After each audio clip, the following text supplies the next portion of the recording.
Hello বন্ধুরা, আমার AZ ব্লগসে সকল বন্ধুকে অনেক স্বাগত জানাই। আজকে তৈরি করছি দুধ পুলি বা পিঠে। ভীষণ খেতে ভালো লাগে, এটা বাচ্চা থেকে বড় সকলেরই ভালো লাগে। এই রেসিপিটা খুব আমি সহজ পদ্ধতিতেই দেখাচ্ছি, পুরো ভিডিওটা দেখার অনুরোধ থাকলো। তাহলে চলে আসি আমি এই রেসিপিটিতে। প্রথমে আমি চালটাকে গরম জল দিয়ে ভালো করে মেখে নিয়েছি, আর এতে দেবো আমি সন্দেশের পুর। এতে আমি আর ক্ষীর করিনি, তাই সন্দেশের পুর দিয়ে দিচ্ছি। প্রত্যেকটা বাটির আকৃতি তৈরি করে ওর মধ্যে পুর ভরে যে যেমন শেপ পারবে সে তেমন পুরির আকৃতি করে নেবে।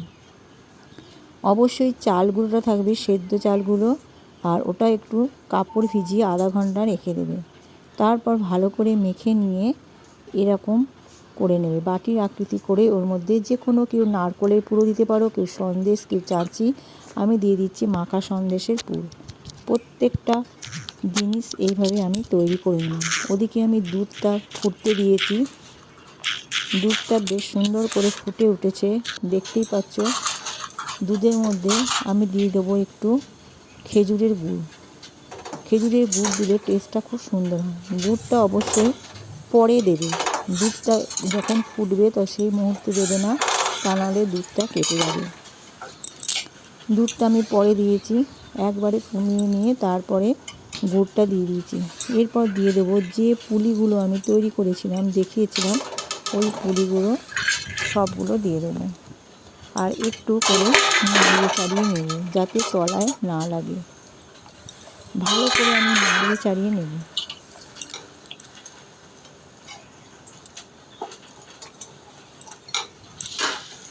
ভালো করে তলা দিয়ে নাড়িয়ে চাড়িয়ে নিচ্ছি। আমার দুধ পুলি প্রায় হয়েই গেছে। এরপর এর মধ্যে আমি কোনো এলাচ দিইনি, এই কারণেই গুড়ের গন্ধটা থাকবে না, সেই জন্য এলাচ দিইনি। সমস্ত পুরিগুলো আমি দিয়ে দিলাম, আর একটু ডিপ করে নামিয়ে নেব। বেশ ফুটবে, তোমরা হাতা দিয়ে দিয়ে বারবার করে নেড়ে নেড়ে দেখবে কেমন হয়েছে জিনিসটা, তারপরে নামাবে, তার আগে নয়।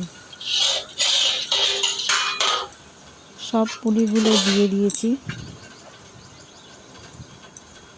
দেখতেই পাচ্ছ যে সমস্ত পুলিগুলো আমি তৈরি করেছিলাম, ওই পুলিগুলো আমি সব দুধের মধ্যে দিয়ে ভালো করে নাড়াচাড়া করে নিচ্ছি যাতে তলার মধ্যে না লাগে। দুধ পুলি প্রায় আমার রেডি, বুঝতেই পারছো কত সুন্দর হয়েছে, আর কালারটা খুব সুন্দর হয়েছে, খেতেও দুর্দান্ত হয়েছে। বাড়িতে তোমরা তৈরি করে দেখবে, যদি ভালো লাগে একটা কমেন্ট করে দেবে, আর ভিডিওটি ভালো লাগলে একটা লাইক করে দেবে।